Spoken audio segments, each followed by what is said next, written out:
The first step in building an effective marketing funnel is to identify your ideal customer. And this is important because not all customers are the same in terms of the value they bring to your business. Some customers are going to love your brand much more than others, and as a result, they're much more likely to leave positive ratings and reviews, spread the word to others, and buy from you again in the future. So the very first step here is to identify your ideal customer. That way you can tailor your marketing efforts around them to increase conversion rates and boost word-of-mouth referrals. Now, you can be successful without doing this, but the path is just that much more difficult. And to illustrate the point, I want to quickly tell you the story of Drumeo, the leading brand in online drum education. This is a company that I co-founded about 15 years ago.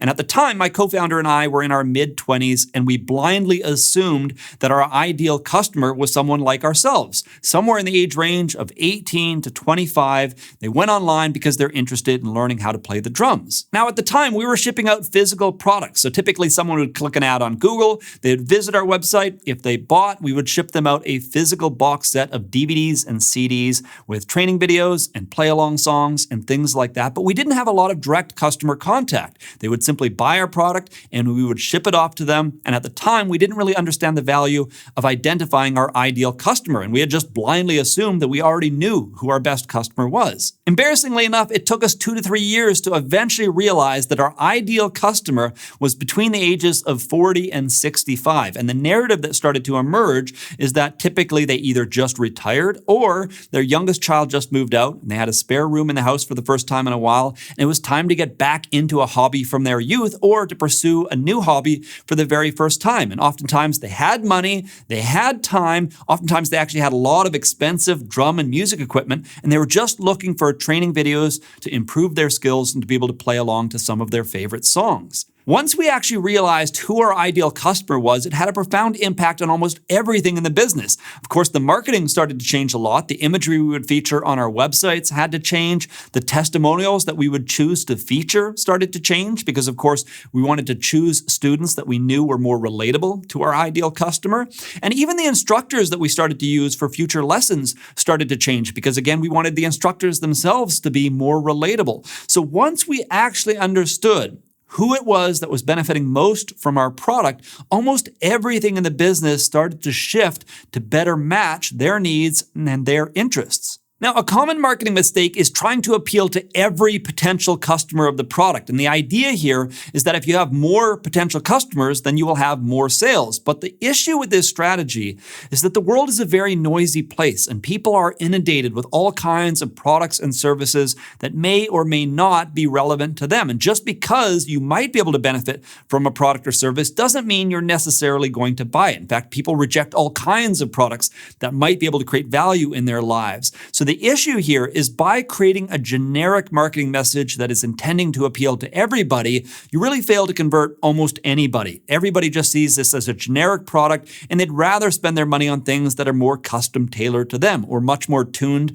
to their specific needs or interests. So a much better strategy is to identify the ideal customer of your product, the one who's going to benefit most from what you sell, and then to custom tailor your marketing messaging around them to increase the chances that you're going to stand out to them, and really importantly, to maximize the momentum that you build in the marketplace. Because by focusing on one core audience that ideally has the opportunity to talk to other people in that audience, you can create this momentum where when someone has a need for your particular product and they talk to other people in their social circle, several other people in that social circle may have bought your product in the past because your marketing has been so focused that you've been trying to convert more and more of the customers in this particular group.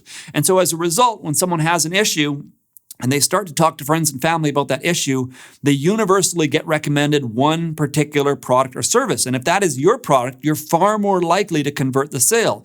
And so instead of just trying to appeal to everybody, you want to build this kind of momentum where you're focusing on a specific group and you're creating momentum within that group around word-of-mouth referral, brand recognition, and the ability for someone, when they do the research, to discover your product and make it much more likely that they will ultimately buy from you. Now, down the road, as you begin to build momentum with your marketing, you can eventually start to target multiple customer segments with different marketing strategies and in some cases, even different landing pages. But Early on, it's very important that you focus on just one core audience. Even if there are 2 or 3 that all seem equally valuable, where these kinds of customers are all interested in your product or service, it's very important that you focus on just one, because by focusing on just one, all of your marketing efforts and perhaps any advertising dollars you intend to spend are all focused on improving the momentum that you have with that one audience, so that when someone in that group is interested in your product or service, it's much more likely that they've heard about it from multiple sources. And these kinds of things, these multiple touch points where someone is getting more and more familiar with your product or service,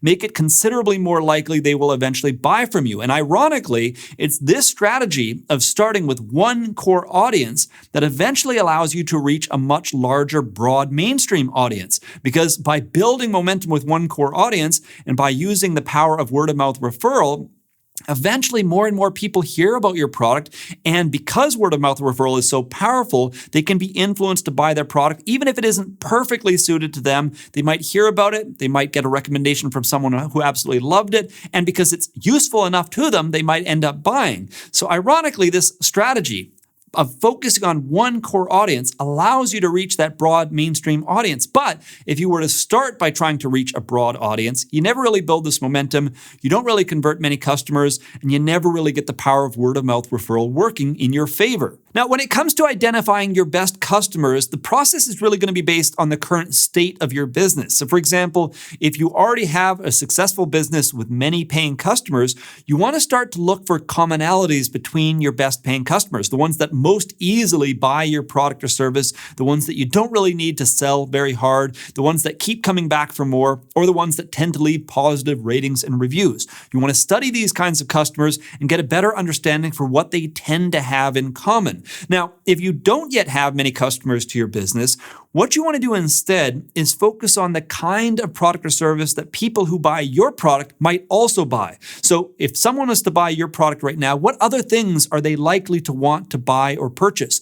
What kinds of things are they going to need to make the most of your product? Or alternatively, what kinds of things might they already own that ended up influencing them in their decision to buy your product? And once you identify other companies that sell the kinds of things that the people who buy from you might also be interested in, you can start to study those businesses. You can go to their websites, you can study the imagery on their sites, you can look through their testimonials, you can look through their ratings and reviews, and you can start to look for similar patterns. Who is it that leaves them the most positive ratings and reviews? What kinds of people do they feature in their testimonials?